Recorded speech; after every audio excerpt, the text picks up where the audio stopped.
Thanks for watching. Don't forget to like, comment, share and subscribe to Mufti Tariq Masood, famous scholar. میری university میں عربی اور Chinese پڑھائیں گے تو میں چاہ رہا تھا کہ عربی لوں تاکہ قرآن مجید میں آسانی ہو، مگر قرآن کی عربی اور بولے والی عربی میں فرق ہے، اس میں آپ بتائیں۔ دیکھو، قرآنک عربک سیکھنے کے لیے میرے چینل پہ مفتی طارق مسعود اسپیچز پہ قرآن کی تفسیر کے لیکچر اپلوڈ ہو رہے ہیں۔ اس میں آپ شروع کے 8 لیکچر سنیں گے تو اس میں عربی گرامر ہے، اتنی گرامر جس سے آپ کو قرآن سمجھ میں آئے، اور پھر اس گرامر کو سیکھنے کے بعد جب آپ وہ لیکچر سنیں گے نا تو انشاءاللہ قرآنک عربی آپ کو آ جائے گی۔ جب امام نماز میں تلاوت کرے گا آپ کو سمجھ میں آئے گا کیا کہہ رہے ہیں انشاءاللہ۔ یہ میں نے اس پہ بڑی محنت کی ہے، بہت کئی سال تجربوں کا ٹیچنگ کا نچوڑ ہے وہ۔ میں نے عربی بہت پڑھائی ہے، مدرسوں میں پڑھائی ہے، عربی گرامر پڑھائی ہے، عربی کتابیں پڑھائی ہیں، پھر تفسیر پڑھائی ہے۔ تو اس کے بعد میں نے ایک عوام کے لیے نا ایک پورا یوں سمجھیں کہ ایک تجربے کے بعد وہ سلیبس آپ کو کتابوں میں نہیں ملے گا، کچھ چیزیں کتاب ریٹن فارم میں آتی نہیں ہیں وہ، تو وہ آپ اگر سیکھ لیں گے نا انشاءاللہ قرآن آپ کا حل ہو جائے گا مسئلہ۔ باقی جو عربی بول رہے ہیں اس کی آپ کو کیا ضرورت ہے، اس کی آپ کو کیا ضرورت ہے؟ سیکھ لیں تو بہت اچھی بات ہے، زبانیں تو جتنی آئیں اچھا ہوتا ہے، لیکن اگر آپ ٹائم کم ہے، مقابلہ سخت ہے، تو پھر اس زبان کو ترجیح دینی چاہیے جس میں فائدہ زیادہ سے زیادہ ہو۔ تو اس میں لوگوں کو کہتا ہوں کہ سب سے پہلے اردو زبان کے بعد انگلش کو ترجیح دو، وہ بین الاقوامی زبان ہے، دنیا میں ہر جگہ کا۔ آپ امریکہ میں چائنیز سے ملاقات کرو گے وہ بھی آپ کے ساتھ انگلش میں بات کرنے کی کوشش کرے گا، اسے اپنے ملک میں چائنیز بولتا ہے، باہر جا کے وہ بھی انگلش بولنے پر کیا ہے۔ جیسے پاکستان میں رہنے کے لیے آپ کو اردو نہیں آتی تو آپ نہیں چل سکتے۔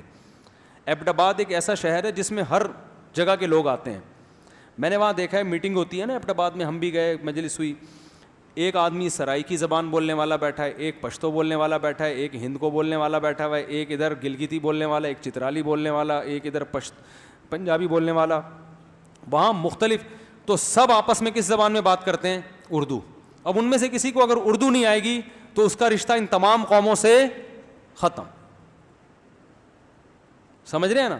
تو پاکستان میں بلکہ پورے بر صغیر میں، انڈیا بھی، ہندی اردو الگ الگ زبانیں نہیں ہیں، ٹوپی ڈرامہ ہے، خام خواہ میں رسم الخط چینج کر کے اس کو ہندی کا نام دے دیا۔ یہ صرف اس لیے کہ اردو دنیا کی بڑی ترین زبانوں میں سے ایک زبان ہے، اس کو توڑنے کے لیے نا، اس کو چھوٹی زبان بنانے کے لیے ہندی کو الگ کیا، اردو کو الگ کیا، ورنہ یہ ایک ہی زبان ہے، ہندی بھی اور اردو بھی، کیونکہ زبان کی پہچان گرامر سے ہوتی ہے۔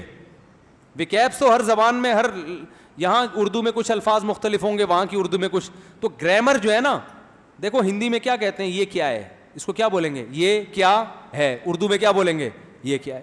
لکھنے میں وہ سنسکرت رسم الخط ہے، یہ عربی رسم الخط ہے۔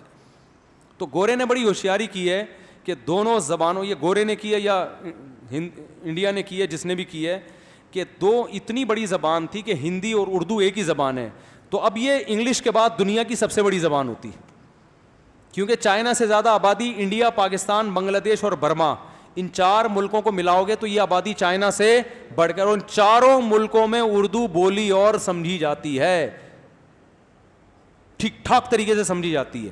میرے جتنے لسنر انڈیا میں ہیں اتنے پاکستان میں نہیں ہیں، اس کا مطلب وہ سمجھ رہے ہیں نا ہماری زبان، حالانکہ وہ تو ہندی بولتے ہیں، ہم تو بیان اردو میں کرتے ہیں، تو یا تو وہ ہندی نہیں وہ اردو بول رہے ہیں، یا ہم اردو نہیں بلکہ ہم ہندی میں بیان کر رہے ہیں۔ اس کا مطلب ہے ہم بھی ہندی بول رہے ہیں، وہ بھی ہندی سن رہے ہیں، ہم بھی اردو بول رہے ہیں، وہ بھی اردو سن رہے ہیں، تو یہ ایک ہی زبان ہے، بلا وجہ نام کیا کر دیے ان کے، چینج کر دیے۔ سمجھ رہے ہو کہ نہیں سمجھ رہے ہو؟ اور یہ انگلش کے بعد دنیا کی دوسری بڑی زبان ہے، کیونکہ چائنا دوسری بڑی، یعنی آبادی کے لحاظ سے کہا جاتا ہے، آبادی کے لحاظ سے، اور سمجھی جانے والی زبانوں میں بھی انگلش کے بعد سب سے بڑی زبان ہے، کیونکہ دنیا کے ہر خطے میں اردو سمجھی جاتی ہے۔ ایک آدمی اتنا حیران ہوا، میں نے ایک دفعہ اپنا موبائل فون سننا شروع کیا، ادھر سویڈن سے فون آ رہا ہے، ادھر ناروے سے فون آ رہا ہے، ادھر جاپان سے آ رہا ہے، ادھر انڈیا سے آ رہا ہے، ادھر انڈا موڑ سے آ رہا ہے، ایک فون لانڈی سے آ رہا ہے، کہتے یار کہاں کہاں؟ میں نے کہا بھائی اردو اسپیکنگ دنیا میں ہر جگہ ہے، اس کا مطلب حجم بہت زیادہ پھیلا ہوا ہے اردو کا، تو اردو کو آپ ہلکا نہ سمجھیں۔ افسوس کی بات ہے ہمیں اپنی زبان ہلکی لگتی ہے، حالانکہ یہ ہلکی ہے نہیں، اور یہ تو حجم کے اعتبار سے اس کی بہت بڑی، اور خاندانی اعتبار سے اردو کتنی عظیم زبان ہے، اس پر تو 6 گھنٹے کا بیان بھی کم ہے کہ تہذیب کیسے سکھاتی ہے اردو آپ کو، بڑے چھوٹے کا ادب کیسے سکھاتی ہے، اس میں تہذیب کتنی ہے، آپ کے خاندانی ہونے کا ثبوت ہے اردو. تمیز سے اردو بول لو آپ. وہ بول نہیں رہے نا، ماموں گالیاں دے رہے ہیں آج کل ماحول ایسا بنا دی.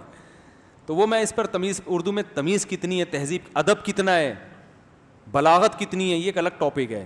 تبھی اردو کے مشاعرے ہوتے ہیں، عربی اور اردو کے ہوتے ہیں.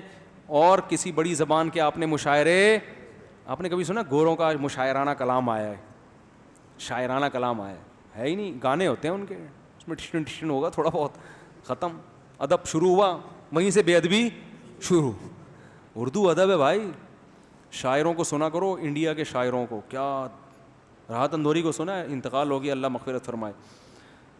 کیا شاعری ہے بھائی. مرزا غالب کی شاعری سنو، تھوڑی مشکل ہو گئی ہے اب. علامہ اقبال کی شاعری سنو. کیا وہ فریب خوردہ شاہی جو پلا ہو کر گسوں میں، اسے کیا خبر کہ کیا ہے راہ و رسم شاہ بازی. جو شاہین کا بچہ گدھوں میں پل کے بڑا ہوا، اسے کیا پتا کہ شاہین کی پرواز کیا ہوتی ہے. اس کو انگلش میں بتاؤ اور یہ گورے خود معترف ہیں. میں نے ایک ایسے آدمی سے سنا جو امریکہ میں کئی سال انہوں نے گزارے، پورا امریکہ گھومے. کہتے ہیں جن گوروں نے اردو سیکھی ہے نا، وہ کہتے ہیں جو ادب تمیز اردو میں ہے وہ انگلش میں نہیں ہے. انگلش کی اپنی ایک ڈیسنٹ زبان ہے، پڑھا لکھا لگتا ہے آدمی، الفاظ بڑے اچھے ہوتے ہیں اس کے تو، اور بین الاقوامی زبان ہے. پاکستان میں، بر صغیر میں، برما، بنگلہ دیش، ان پورے زبانوں میں جوڑ کا کام اردو دیتی ہے. لیکن دنیا میں جوڑ کا کام کون سی زبان دے گی؟ انگلش.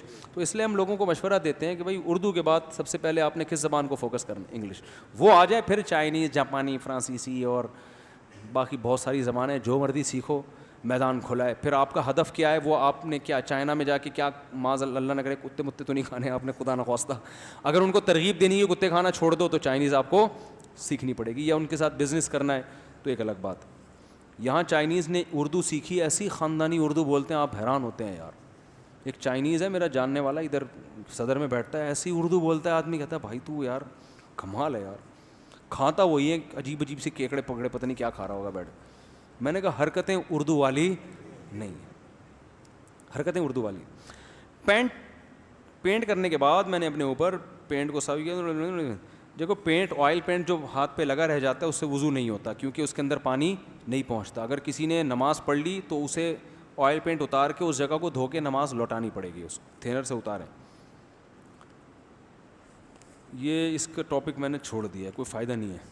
میرے خاندان میں 3 ہفتے میں 3 وفات ہوئی ہیں، جو کہ ایک ہی گھر میں تھے. تینوں اور ان کے گھر والوں نے جب الگ الگ جگہوں سے پتہ کروایا تو انہوں نے کہا آپ کی بہو نے کروایا تھا.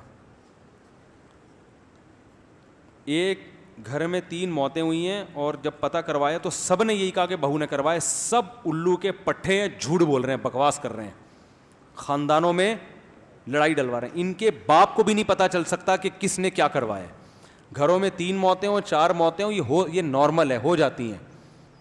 بعض اب ایک آدمی مرتا ہے تو غم میں دوسرا بھی پیچھے آ جاتا ہے، تیسرا کہتا ہے چلو پھر میں بھی آ رہا ہوں. میاں بیوی میں بعض بہت محبت ہوتی ہے، میاں مر جاتا ہے، اب عورت یہ نہیں دیکھتی کہ میں نے ہی مارا ہے، لیکن وہ بھی کہتی ہے چلو. تو یہ نارمل ہے. بعض دفعہ یہ کورونا جو وبا آئی ہوئی ہے نا، اس سے بھی گھروں میں بعض دفعہ 3 4 موتیں ہوئی ہیں. اب لوگ مانتے نہیں ہیں کہ کرونا سے مرا ہے یہ، کیونکہ کرونا کا اثر سے کبھی اٹیک ہو رہا ہے. اب راحت اندھوری کو کرونا تھا، پتہ ہے آپ کو، حالانکہ وہ ہارٹ اٹیک سے انتقال ہوا ہے. اب لوگ کہہ رہے ہیں کرونا سے نہیں ہوا. بھائی کرونا کی وجہ سے اٹیک ہو گیا نا. کرونا کا جو وائرس ہے یہ تو دل پہ بھی حملہ کرتا ہے. تو جس کو پہلے سے بیماری ہے، وہ شوگر کی بیماری میں نے خود دیکھا ہے، ایک صاحب کرونا کے مریض تھے، شوگر سے انتقال ہوا، لیکن اس شوگر کے پیچھے کیا تھی؟ کرونا کی وبا تھی. تو جو پہلے سے جس میں کوئی ڈیزیزز ہوتی ہیں، بیماریاں ہوتی ہیں، تو ڈاکٹر کہتے ہیں ان پہ کرونا کا اٹیک ہوتا ہے. لیکن کرونا ایسا ہوشیار ہے کہ وہ مار دیتا ہے، مگر اپنے ذمے میں کیس نہیں لیتا. وہ کہتا ہے دیکھو تو اٹیک سے مرا ہے، یہ تو شوگر سے مرا ہے، یہ تو فلاں بیماری سے مرا ہے، اس کو تو پہلے سے ٹی بی تھی. تو یہ کرونا، اسے تو ٹھکنا بدماش ہم اس کو کہتے ہیں کہ اس پر ایمان لانا بھی آسان کام نہیں ہے، لوگ مان نہیں رہے. تو راحت اندھوری کے ساتھ بھی بڑے بڑے علماء کورونا سے انتقال ہوا، لیکن ان کے مریدین مان نہیں رہے کہ کرونا سے انتقال ہوا ہے، حالانکہ ان کی ہسٹری کے پیچھے وہ کرونا پازیٹیو تھا ان کا. اور وہ تو جو دل کے پیشنٹ ہوتے ہیں نا، ان پہ کورونا کا اٹیک بہت, کورونا ان سے ہارٹ اٹیک کرواتا ہے, سمجھ رہے ہیں نا, وہ ہارٹ اٹیک سے کرتا ہے. تو یہ بعض دفعہ گھروں میں ایک کو ہوا, دوسرے کو, تیسرے کو, 2 3 جنازے بھی گھروں میں ہوئے ہیں اس سے. تو ایسا بھی ہوتا ہے. تو ہو سکتا ہے اس کے پیچھے ٹیسٹ تو لوگ کروا نہیں رہے ہیں, تو وہ پھر وہی ہوتا ہے کورونا کی. اور پھر کورونا کی علامتیں مختلف ہیں. ہمارے ایک جاننے والے کو بیماری ہوئی, وہ ایک دم سے 1 ہفتے کا ان کی یادداشت چلی گئی عجیب بھی, حالانکہ زندگی میں کبھی ان کو ایسا نہیں ہوا, بالکل ایب نارمل ہو گئے وہ, 1 ہفتے کے بعد بالکل فٹ فاٹ ہو گئے. تو بعض ڈاکٹروں نے کہا کہ اس بات کا, انہوں نے ٹیسٹ تو نہیں کروایا, لیکن اس بات کا امکان ہے کہ میں کورونا کا اٹیک ہوا تھا, اور وہ 2-4 تھپیڑ لگا کے نکل لیا. تو وہ ہے نا, وہ تو بدماش ہے, وہ کسی پہ بھی کسی طرح سے اثر ہوتا ہے, کسی کا دماغ آؤٹ ہو جاتا ہے, کسی کو ہارٹ اٹیک ہو جاتا ہے, کسی کو سانس کا مسئلہ ہو جاتا ہے. تو یہ چل رہا ہے. تو یہ وبا سے دعا کرے اللہ جلدی جان چھڑائے. لیکن پھر بھی ہمارے ہاں موت کا ریشو اس میں بہت کم ہے. لیکن ایک گھر میں 3 جنازے میں نے خود دیکھے ہیں. اسی محلے میں ایک گھر میں 3 جوان موتیں ہوئی ہیں کرونا کی وجہ سے, اسی محلے میں ہوئی ہیں. میں نے خود جوان لڑکوں کے جنازے پڑھائے جن کا کورونا سے انتقال ہوا ہے. تو پھر بھی ڈرنے کی ضرورت اس لیے نہیں ہے کہ ریشو موت کا بہت کم ہے, بچنے والے الحمدللہ زیادہ ہیں. لیکن عاملوں کے چکر میں نہ پڑیں, وہ بلا وجہ بہو کی بدگمانی آپ کے دل میں پھیلائیں گے. معصوم عورت ہوگی, اس پہ جب بھی آپ کی 2 بیویاں ہیں نا, آپ عامل سے پوچھو گے نا, ایک بیمار ہوگی تو عامل کہے گا سوکن نے کروایا ہے یہ, اور لوگ یقین کر لیتے ہیں.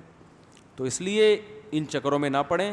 بے گناہ بہو ہے بیچاری, اس کو خام خواہ میں بدنام نہ کریں, اور یہ عاملوں کے چکر میں نہ پڑیں. یہ گھروں میں لڑوانے کے علاوہ ان کا کوئی کام. اور یہ یاد رکھو, جن مسلط ہو جاتا ہے بعض وہ بولتا ہے اس نے کروایا ہے, پھر بھی نہیں ہوتا, وہ جھوٹ بولتا ہے.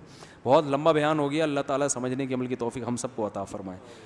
آئندہ تھوڑا اس کو مختصر کر دیں گے دورانیے کو, میں خود بھی تھک جاتا ہوں یار.